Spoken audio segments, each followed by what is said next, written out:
আরবি মাস জিলহজ মাস। আজ 16ই জিলহজ 1446 হিজরি, 13ই জুন 2025, 23শে জ্যৈষ্ঠ 1430 বাংলা।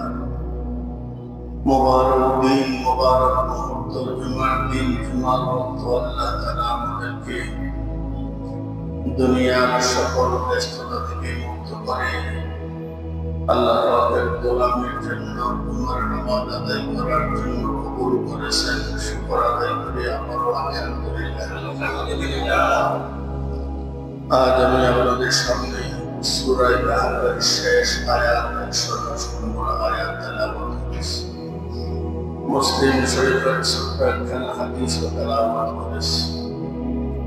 অনেকেই ভাবি আর মনে করি ইসলাম মনে হয় শুধু আনন্দের মাস, ইসলামে মনে হয় সবসময় আনন্দ ফুর্তি করা যায়। আসলে আনন্দ ফুর্তি করা ইসলামের অবিচ্ছেদ্য অংশ। কান্না করা, কর্মচারী করা, বেদনা আহত হওয়া, এটাও ইসলামের অবিচ্ছেদ্য অংশ। সুস্থ হয়ে অসুস্থ হয়ে, খুশি হয়ে আর নারাজ হই, আনন্দিত হই আর বেদনাদায়ক হই, দিনে হই রাতে হই, যে সময় যে অবস্থায় থাকি না কেন, আল্লাহর গোলাম হিসাবে আল্লাহ পাকের এই বিধিবিধানগুলো আমাদেরকে মেনে নিতে হবে। শুকরিয়া আদায় করবো যদি খুশি হই, মনের মতো যদি কোনো কিছু মনে হয়, মন যদি আনন্দিত উৎফুল্ল হয়, শুকর আদায় করব।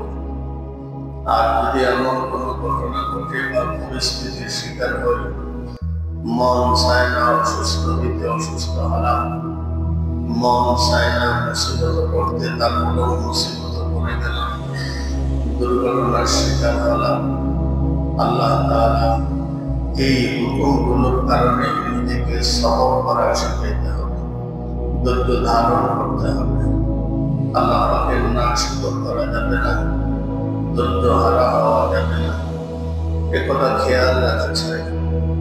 ইসলামী মুসলমানদের জন্য রাসূলুল্লাহ সাল্লাল্লাহু আলাইহি ওয়াসাল্লামকে আল্লাহ তাআলা দুইটা ঈদ দিয়েছেন। একটা হলো রোজার ঈদ, যাকে ঈদুল ফিতর বলি, আর একটা হলো ঈদুল আযহা, যাকে আমরা কোরবানির ঈদ বলি। জিলহজ মাসের 10 তারিখ খুশির দিন।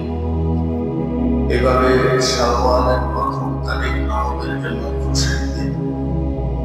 আসলে আমাদের সবচেয়ে বড় খুশি তখনই হব যখন স্বয়ং আল্লাহ তাআলাকে আমরা আমাদের দুই চোখ দিয়ে দেখতে পারব।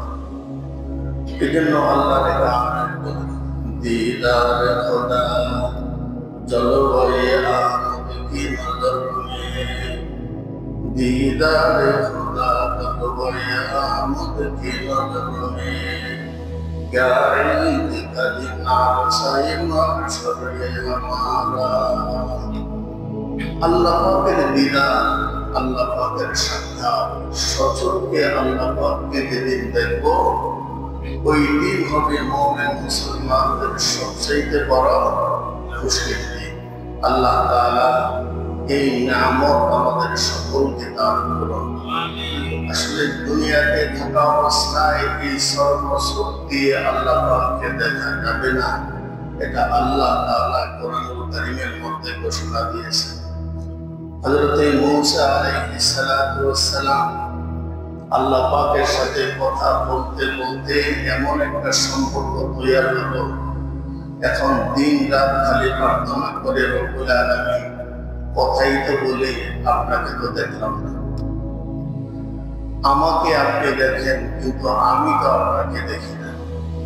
আয় আল্লাহ, আপনি আমাকে দেখা দেন, আমি আপনাকে দেখতে চাই। অনেক বলার পরে আল্লাহ উত্তর দিলেন, লান তারানি, আমাকে কখনো তুমি দেখতে পারবে না। সর্বসুখ দিয়ে দুনিয়াতে কেউ আল্লাহকে দেখতে পারবে না। হাদিস শরীফের মধ্যে রাসূলুল্লাহ সাল্লাল্লাহু আলাইহি ওয়াসাল্লাম বলেন, কিয়ামতের দিন 14 তারিখ পূর্ণিমার চন্দ্রকে যেমন আমরা দুনিয়াতে দেখি, ঠিক তদ্রূপ আল্লাহ পাককে দেখব। দেখার মধ্যে কোনো ধরনের সমস্যা হবে না। আল্লাহ আমাদেরকে এই নিয়ামত দান করুন। এই নিয়ামত অর্জন করার জন্য কাজ করতে হবে তিনটি। কয়টি বলে? সূরা কাহফের শেষ আয়াতে আল্লাহ ফামান কানা ইয়ারজু লিকাআ রাব্বিহি ফালইআমাল আমালান সালিহান ওয়া লা ইউশরিক বিইবাদাতি রাব্বিহি আহাদা।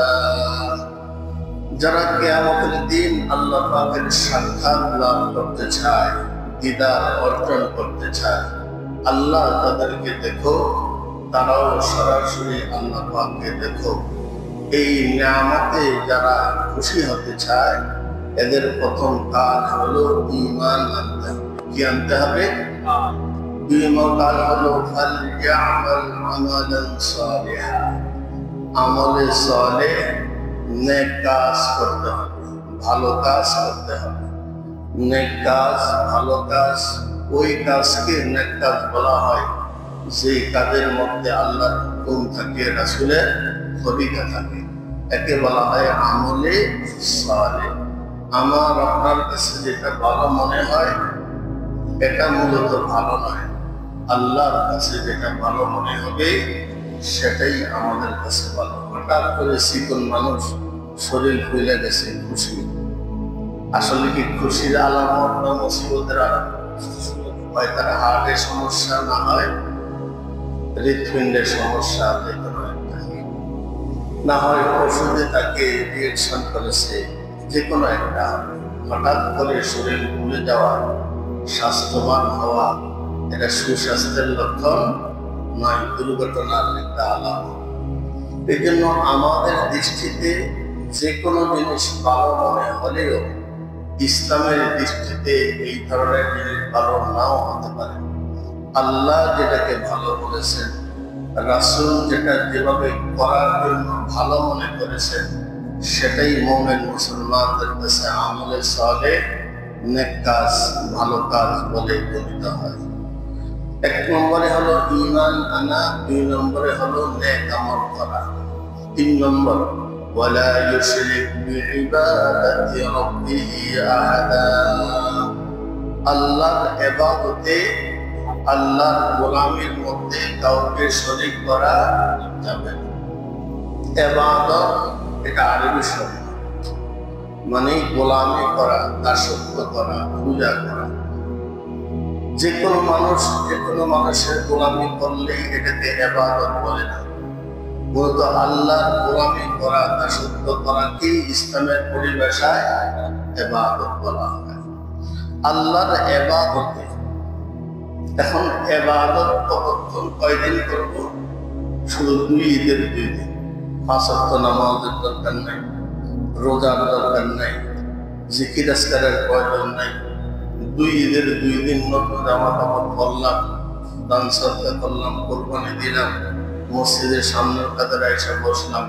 কি বলেন, আর কোনো কাজ আছে? হ্যাঁ আছে। শুধু এই 2 দিনের কাজ নয়, নেক কাজ এবং শিরক মুক্ত কতক্ষণ? আল্লাহ আয়াতে বলেন ওয়া'বুদ রাব্বাকা হাত্তা ইয়াতিয়াকাল ইয়াকিন। শেষ নিঃশ্বাস ত্যাগ করার পূর্ব মুহূর্ত পর্যন্ত নেক কাজ ছাড়া যাবে না, শিরকের সাথে সম্পৃক্ত হওয়া যাবে না। শিরক এটা একটা মহামারী, যার কোনো চিকিৎসা নাই, যার কোনো চিকিৎসা নাই। আল্লাহ বলেন ইন্নাল্লাহা লা ইয়াগফিরু আন ইউশরাকা বিহি ওয়া ইয়াগফিরু মা দুনা যালিকা লিমান ইয়াশা। আমি আল্লাহ তাআলা শিরক ছাড়া যে কোনো বড় অপরাধ হোক ক্ষমা করে দেব, কিন্তু শিরককে আমি ক্ষমা করব না।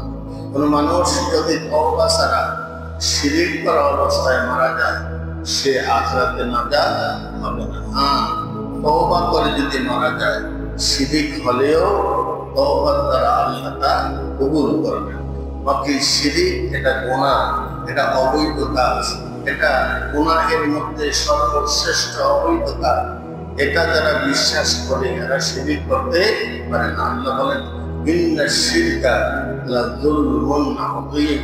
শিরিক হচ্ছে সবচাইতে বড় অপরাধ, অমার্জনীয় অপরাধ, ক্ষমার অযোগ্য অপরাধ। তওবাবিহীন শিরিক করা অবস্থায় যদি কেউ মৃত্যুবরণ করে, আল্লাহ তাআলা তাকে ক্ষমা করবেন না। ওমান ইউশরিক বিল্লাহ ফাকাদ হারামাল্লাহু আলাইহি জান্নাহ, যে শিরিক করবে আল্লাহ বলেন আমি জান্নাত তার জন্য হারাম ঘোষণা করলাম। ওয়া মাওয়াহু জাহান্নাম, তার ঠিকানা হবে জাহান্নাম। এই জন্য শিরিক মুক্ত জীবন যাপন করা। শিরিক কাকে বলে?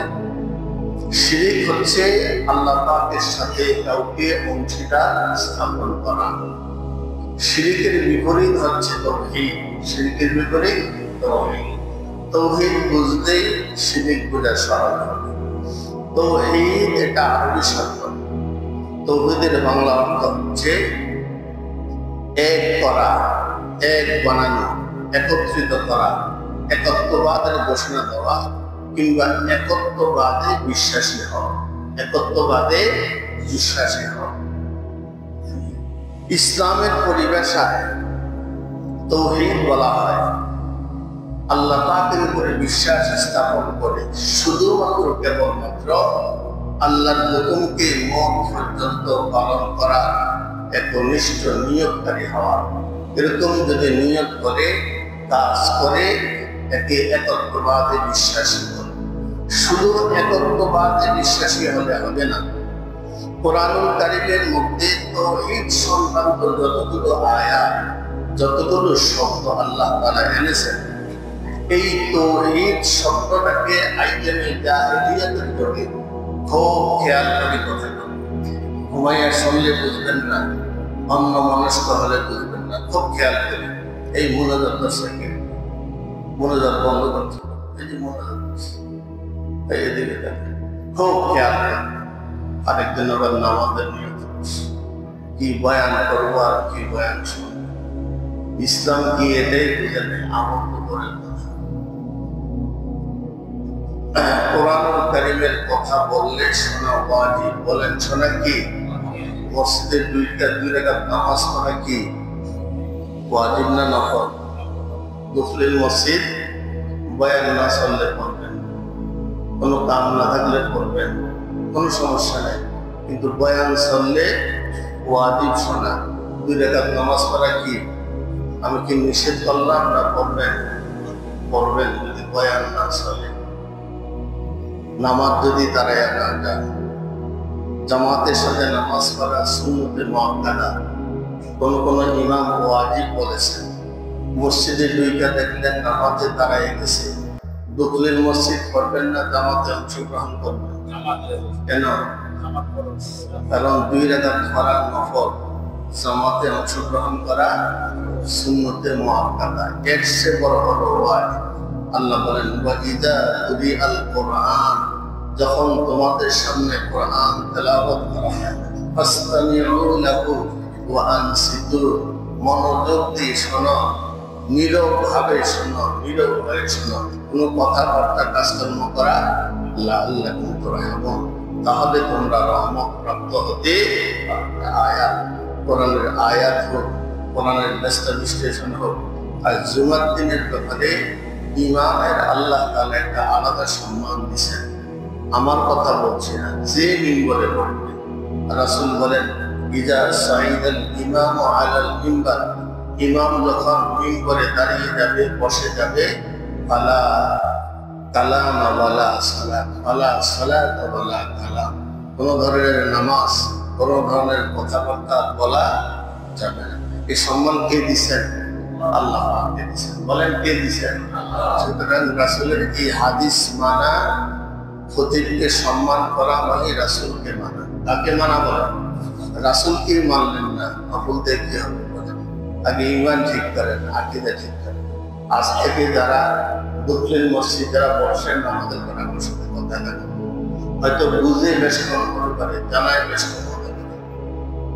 দাঁড়িয়ে রাখা হয় সেটা তো রাখে না, নকলে ভাড়া করে এক মুষ্টি পরিমাণ রাখা হয়, একটা সেটটা ছোট করে রাখি, নকল নিয়ে ভাড়া করে। কত ওয়াজিব সেটা যাচ্ছে, খেয়াল করে। কথা বুঝতেছেন তো? রাগ করেও বলতে পারি, ভদ্র ভাষাও বলতে পারি। রাগও করতে হবে, ভদ্র ভাষণ করতে হবে। যদি বয়ান চলে, ইমাম মিম্বরে বসে মসজিদে ঢোকার পরে নামাজ, বলে হুজুর হাদিসের মধ্যে আছে রাসূল খুতবা দিয়েছেন, এরপরেও বসেন।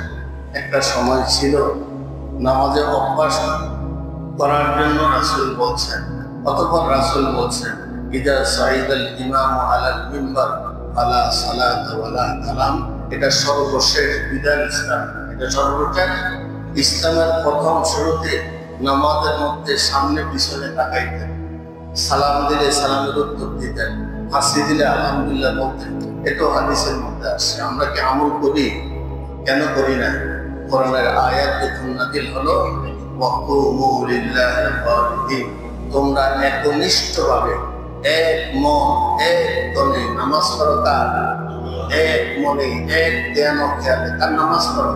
সালাম দিলে উত্তর শেষ, হাসি দিলে হাসির কথা শেষ, ডাইনে বামে তাকানো শেষ, সব বন্ধ হয়ে গেছে। এরকম এই হাদিসের দ্বারা আগে পরে যত বিধান ছিল, মসজিদে ঢোকার সাথে সাথে নামাজ পড়া। যদি ইমাম মিম্বরে না থেকে বয়ান না চলে পড়বেন, বয়ান যদি চলে না পড়ে বসে দেবেন, ওই নফলের সাথে সব। প্রতিটি কথায় এক বৎসর নফল বন্দিকে সওয়াব। 2 রাকাতে পড়তে 3 মিনিট লাগে, এই 3 মিনিটে কতগুলো কথা গেছে, কতগুলো সওয়াব থেকে আপনি বঞ্চিত হবেন। আলেম থেকে বেশি বুঝার চেষ্টা করবেন না, মুশকিল হবে। কথা বলছেন? আমার সে আপনার সে যারা ফার্মেসিতে ওষুধ পেয়েছে, এরা কোন ওষুধ কোন রোগের জন্য বেশি জানে না কম জানে? তো কিনলে গিয়ে MBBS এর কাছে না, কেন জানে না? সে তো জানে অসুস্থ কি হইলে কি দিতে হবে। তারপর বড় ডাক্তারের কাছে কেন যায়? কারণ তার জানাশোনা অনেক। সুস্থ হওয়ার বড় কথা নয়, ক্ষতির থেকেও বাঁচতে হবে। এমন ওষুধ দিল যেটা সুস্থ হইল, ক্ষতিও হইল, এটা তো সুস্থ বলে না। এই জন্য MBBS ডাক্তার বুঝে কোন ওষুধের কি কাজ, কোনটার সাথে কোন রোগী দ্রুত সুস্থ লাভ করবে। এটা ইমামগণ জানতেন, আবু হানিফা জানতেন, ইমাম মালিক জানতেন, শাফি জানতেন, আহমদ ইবনে হাম্বল জানতেন। বর্তমান জমানার যারা মুফতি, যারা ফকিহ, কোরআন হাদিস নিয়ে 24 ঘন্টা গবেষণা করে, এরা বেশি জানে, এদের সে আমরা বেশি। সুতরাং দেখলেই যে আমল করবেন এমনটা নয়, দেখতে হবে তো আগে কোনো কথা আছে কিনা। কি বলে? আল্লাহ আমাদেরকে বুঝ দান করুন। বন্ধুগণ, বলতেছিলাম খুব খেয়াল করে, জাহিলি যুগে যখন রাসূল দুনিয়াতে এসেছেন, নবুয়ত প্রাপ্ত হলেন, তখনকার যুগের ইহুদি খ্রিস্টানেরা, আল্লাহ নবী দুশ্মনেরা, এরাও কিন্তু আল্লাহকে মানত, এরাও কিন্তু আল্লাহকে মানত।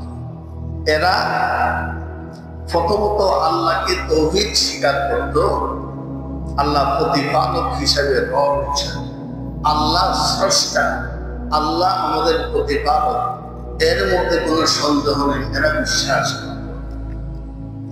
তাওহীদের আরেকটা অর্থ হলো আল্লাহকে ইলাহ বা মাবুদ মনে করা, ইবাদতের উপযুক্ত মনে করা। আইয়ুমে জাহিলিয়তের ইহুদি খ্রিস্টানেরা আল্লাহর ইবাদত করত, সাথে সাথে এরা আল্লাহর প্রিয় বান্দাদের, বন্ধুদেরও গোলামি করত।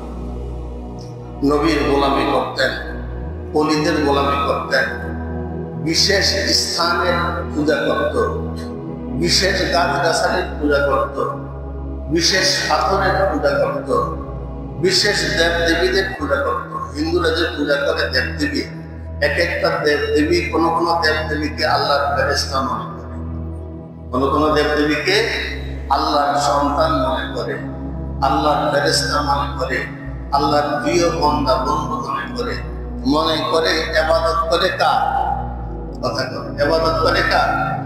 মাধ্যম হিসাবে এদের ছবি সামনে রাখে। এরকম জাহিল যুগের বেঈমানেরা, মুশরিকেরা, এরা জানতো যে ইবাদতের উপযুক্ত আল্লাহ, কিন্তু একমাত্র আল্লাহ, এটা বিশ্বাস করতেন। একমাত্র আল্লাহ, এটা বিশ্বাস করতেন।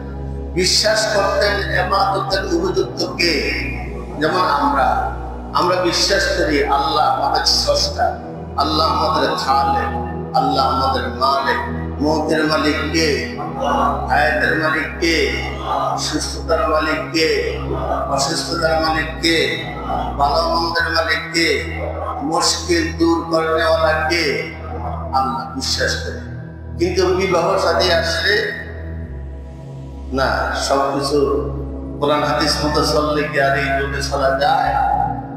এই ওই যুগের সাথে এই যুগের সাথে আর কোনো ব্যবধান নাই।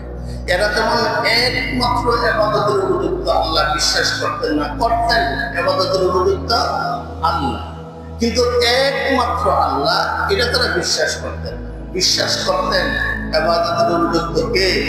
আল্লাহ। আমরাও বিশ্বাস করি ইবাদতের উপযুক্ত আল্লাহ, কিন্তু একমাত্র আল্লাহ। আমার ওঠা বসা চলা ফেরা জীবনের শুরু থেকে ইন্তেকালের মুহূর্ত পর্যন্ত যে কোনো কাজ কথা চলবে কার হুকুমতে? আর না যায়দি মুমিনু কা শান না ঈমান, আর না যায়দি মুমিনু কা শান না ঈমান, গুফতার মে কিরদার মে আল্লাহ কা কুরআন। আমার চলাফেরা উঠা বসা, আমার জীবনের দিন রাত, আমার যৌবনকাল, আমার শিশুকাল, আমার কিশোরকাল, আমার বৃদ্ধকাল, জীবনের শেষ মুহূর্ত পর্যন্ত প্রতিটি মুহূর্তের মালিক আল্লাহ, প্রতিটি শ্বাস প্রশ্বাসের মালিক আল্লাহ। সুতরাং সময় অতিবাহিত করব, শ্বাস প্রশ্বাসকে কাজে লাগাবো আল্লাহর হুকুম মতো। এটাই যুক্তি। একমাত্র ইবাদতের উপযুক্ত কে? বিবাহ শাদী আসলে আজকের যুগের মুসলমানদের অবস্থা ১৫০০ যুগের বেঈমান বদ্দিন মুশরিকের সাথে মিলে যায়। বেঈমান বদ্দিন মুশরিকেরা যেমন তেলাই করত, আমরাও এদের মতো তেলাই করি। তেলাই কোনো মুসলমানের সভ্যতা সংস্কৃতি নয়, তেলাই হলো হিন্দু সভ্যতার সংস্কৃতি। মুসলমানদের মধ্যে আজকে যৌতুকতা এসে গেছে। মেয়ে যৌতুক ছাড়া বিবাহ দেওয়া যায় না, ছেলেও যৌতুক ছাড়া বিবাহ করে না। ইসলামের মধ্যে যৌতুক নামে কোনো মহামারী নাই। যৌতুক দাও ওনার কাজ, যৌতুক নাও ওনার কাজ। কিন্তু আজ মুসলমান ছেলে মেয়েদের বিবাহ যৌতুক ছাড়া হয় না। তার মানে হলো আল্লাহর হুকুম মানি, তবে যৌতুক ছাড়া মানতে পারি না। তার মানে হলো হিন্দু ধর্মের মেয়েরা যদি বাবা মারা যায়, মেয়ে কোনো সম্পদ পায় না। এই জন্য বিবাহের সময় বাবা যতটুকু সম্ভব গটির বাটি থেকে শুরু করে কনসার পর্যন্ত, কি বলে, যতটুকু সম্ভব হিন্দু মেয়ের বিবাহের সময় হিন্দু বাবা তাকে দিয়ে দেয়। এটা যৌতুক এদের ধর্ম অনুযায়ী দেয়। আমরা তো মুসলমান, আমরা কিভাবে যৌতুকের প্রচলন করলাম? তার মানে হলো আল্লাহর হুকুম বিবাহকে স্বীকার করি, গাছ মালটা ইহুদি নাসারার মতোই করবো, যৌতুক মুশরিকের মতোই নেব। শুধুমাত্র আল্লাহকে বিশ্বাস করলাম, রাসূলকে বিশ্বাস করলাম, কিন্তু বিবাহের ক্ষেত্রে সে রাসূলের তরিকাকে ফরজ নিতে পারলাম, আল্লাহর হুকুমকে অমান্য করলাম। ওই আইয়ুবে জাহিলিয়াতের মুশরিকের সাথে আমাদের সাথে আর ব্যবধান কি রইল? এরাও তো আল্লাহকে বিশ্বাস করত। কোরআনের আয়াত আল্লাহ তাআলা বলেন, সূরা ইউনূস ৩১ নম্বর আয়াত, আল্লাহ বলেন, কুল মান ইয়ারযুকুকুম মিনাস সামাই ওয়াল আরদ।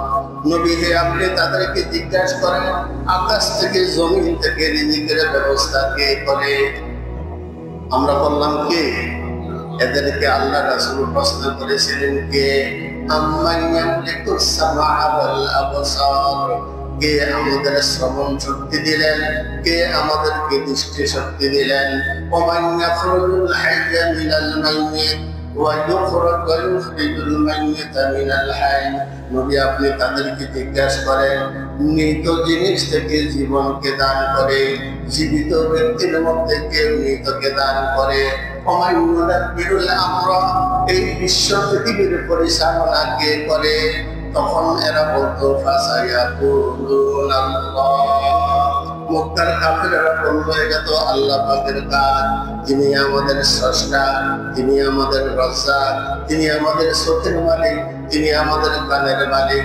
তিনি মৃত জিনিস থেকে জীবন দান করেন, তিনি জীবন থেকে মৃত্যুকে বাহির করেন।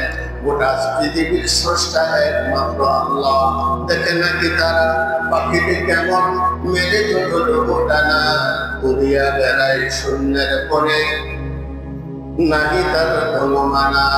আবার সে ডানা গুটাইয়া চলে, কিন্তু করে না তবু, বড় তাকে কেবা রেখেছে শূন্যের পরে, ভিন্ন সে এক প্রভু।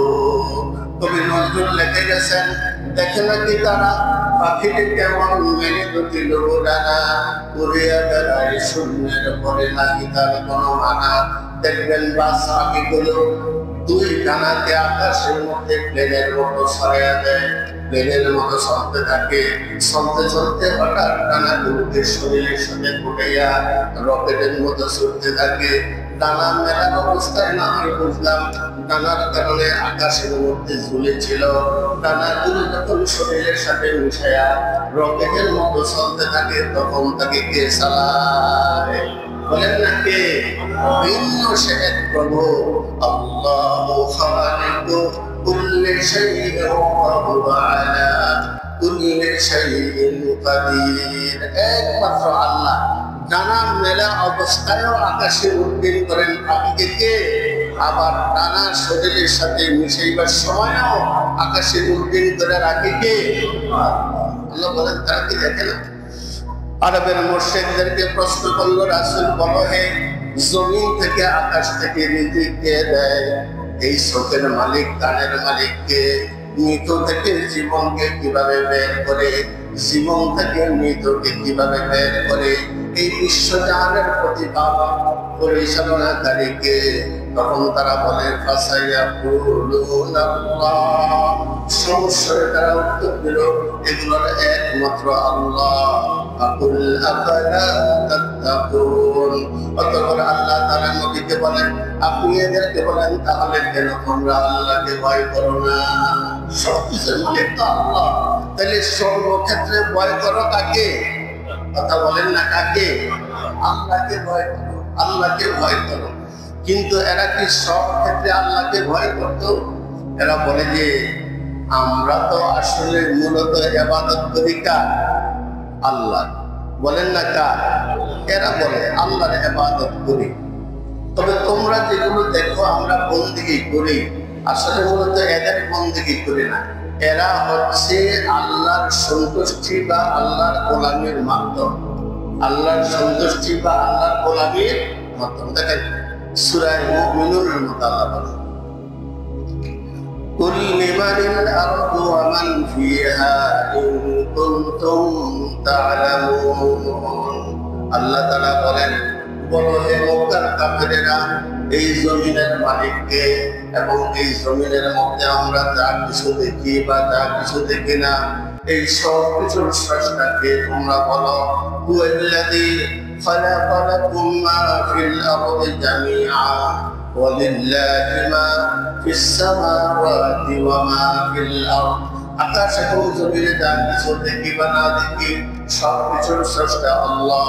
তাদেরকে প্রশ্ন করা হলো, এই পৃথিবীর পরিচালককে, মালিককে, এই পৃথিবীর মধ্যে যা কিছু আছে তার মালিককে? তারা বলে এরা তখন উত্তর দিল, আসলে সব কিছুর মালিক, পরিচালনাকারী আল্লাহ। কুল আফালা তাযাক্কারুন। আল্লাহর হাবিব বলেন, আপনি তাদেরকে বলেন, যদি এমনটাই হয়, কেন তোমরা এর থেকে শিক্ষা গ্রহণ করো না? এদেরকে প্রশ্ন করা হলো, কুল মান রাব্বুস সামাওয়াতিস সাব'i ওয়া রাব্বুল আরশ ওয়া রাব্বুল আরশিল আযীম। সায়াকুলুনা আল্লাহ কুল আফালা তা'কিলুন।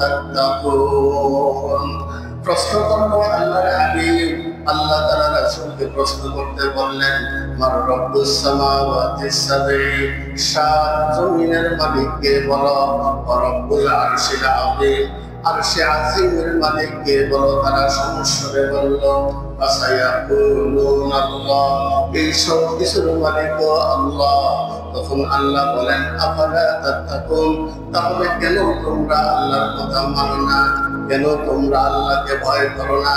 কুল মান বিয়াদিহি মালাকুতু কুল্লি শাইইন وهو يجير ولا يجار عليه আল্লাহ তাআলার হাবিবকে আল্লাহ তাআলা তাদেরকে প্রশ্ন করতে বললেন, কাফেররা মুশরিকরা বলো, এই পৃথিবীর চরাচর পরিচালনা ক্ষমতা সকাল সকাল হয় সকাল বেলায়, বিকাল বিকাল হয় বিকাল বেলায়, সূর্য নির্দিষ্ট কক্ষপথ থেকে ওঠে, নির্দিষ্ট কক্ষপথে অস্ত যায়, দিন এবং রাতের পরিবর্তন, সূর্য ওঠে এবং নামা, এই যে জিনিসগুলো দুনিয়ার মধ্যে প্রতিফলিত হয়, বলো দেখি এগুলো কে করে? তারা একসাথে বলল, এগুলো তো আল্লাহ তাআলা করেন, এগুলার স্রষ্টা হচ্ছে আল্লাহ, এগুলার মালিক হচ্ছে আল্লাহ। ইন কুনতুম তা'লামুন, যদি তোমরা জানো বলো। এরা সমস্যারে একসাথে উত্তর দিল, ফাসায়াকুলুনাল্লাহ ফাসায়াকুলুনা লিল্লাহ। একসাথে বলল, এই পৃথিবীর সরাসর সকাল সকাল হয় বিকাল বিকাল হয়, দিন রাত হয়, সূর্য উদয় হয় অস্ত যায়, সূর্য উদয় হয় অস্ত যায়, এই সব কিছুর শ্রেষ্ঠ আল্লাহ। কুল ফাইন্নী তুসহারুন, ও দুনিয়ার ঈমানবর্তীরা, তাহলে কিসে তোমাদেরকে বিভ্রান্তির মধ্যে ফেলে রাখলো?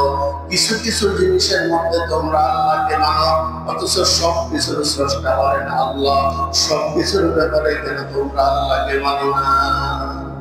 আল্লাহ প্রশ্ন করলেন। এরা তখন উত্তর দিল, আসলে আমরা বন্দেগী করি আল্লাহ, তবে এই সব কিছুকে আমরা মাধ্যম হিসেবে ব্যবহার করি। কি হিসাবে? মাধ্যম হিসেবে ব্যবহার করি। আল্লাহ তাআলা বলেন, ঈমান নষ্ট হওয়ার প্রথম ধাপই হলো আল্লাহর সাথে আল্লাহর গোলামির মধ্যে অন্য কোনো কিছুকে মাধ্যম বানানো যাবে না। আল্লাহ বলেন, উদউনি, আমার গোলামি করো, আস্তাজিব লাকুম, আমি কবুল করব, আমি কবুল করব।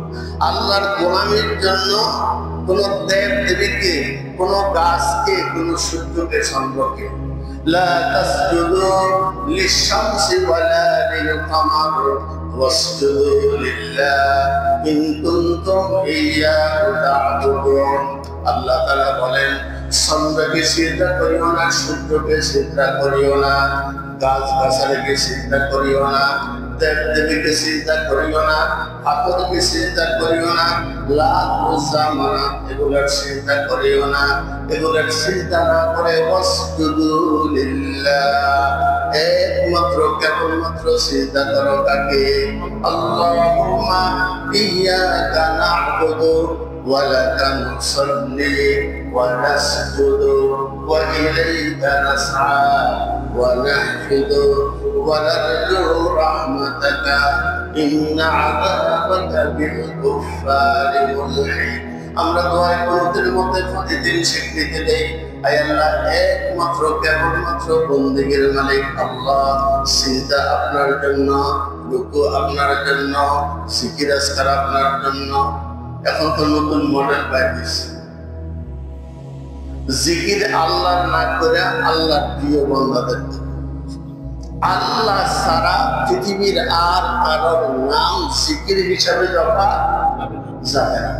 এমনি আমাদের স্বাধীনতার পর থেকে দেশের প্রধানমন্ত্রী কে ছিল, প্রেসিডেন্ট কে ছিল, ডাল্লা গেটের ইমাম খতিব কে ছিল, মুখস্থ করার সমস্যা নেই, জানার জন্য।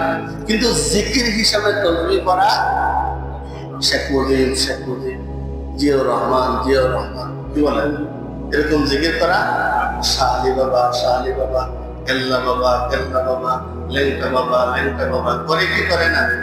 কোন সাধনে পাইব তো মায়া দয়া হয় না, কথা কয় না, কিচ্ছু জানেন না, গান বার্তা শিখে পারে নাই। কোন সাধনে পাইব তো তোমার দয়ালকে কেমনি পাইব? গান গাইয়া বলতেছে। দয়ালকে কেমনি পাইবে এটা জানার দরকার নাই, দয়াল মালিককে কেমনি পাইবে? জিকির হবে একমাত্র কার?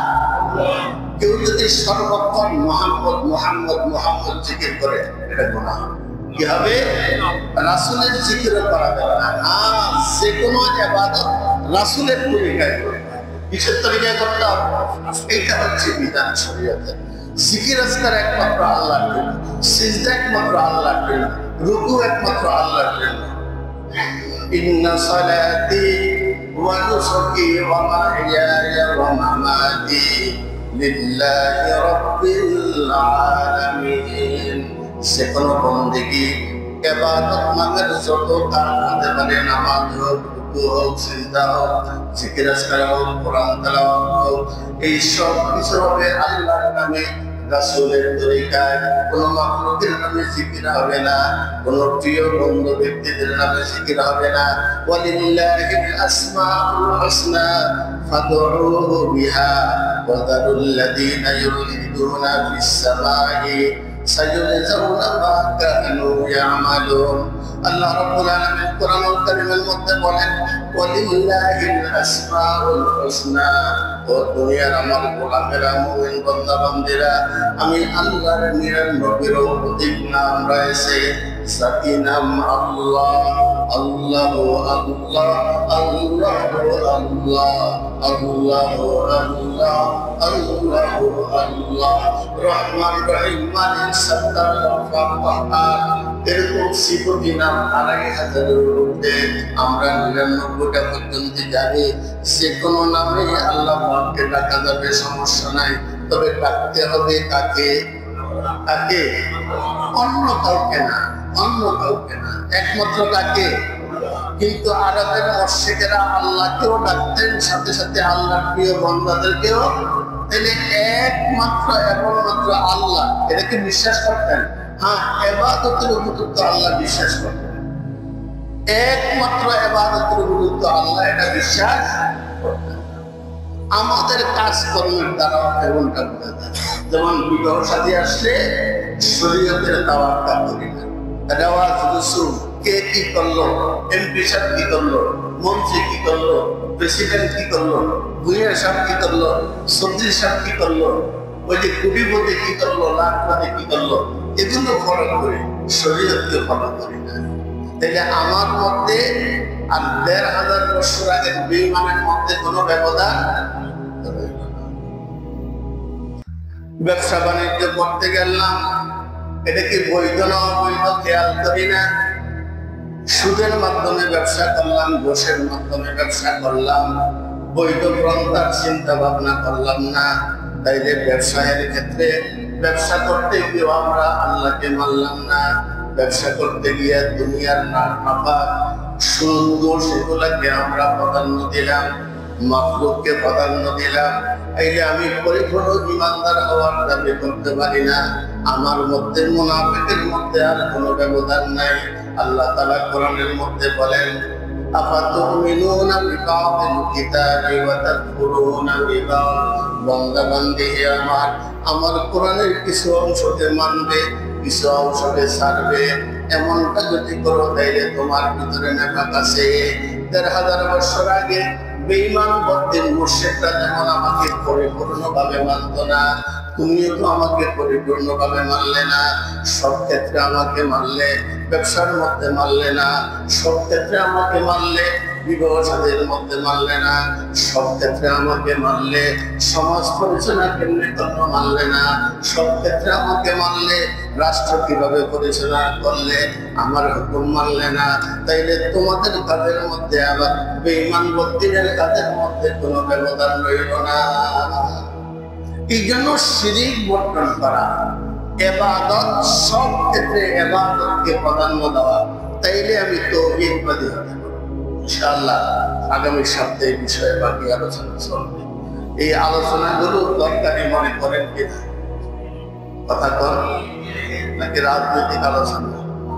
কিছু তো আছে, খালি পোষাইলে দেখবেন বয়ান কি শুরু করে দিলে বুঝবেন যে দিলে কি আছে। আল্লাহ তাআলা মুনাফিকি থেকে আমাদেরকে হেফাজত করুন, ঈমান হারা হওয়া থেকে হেফাজত করুন।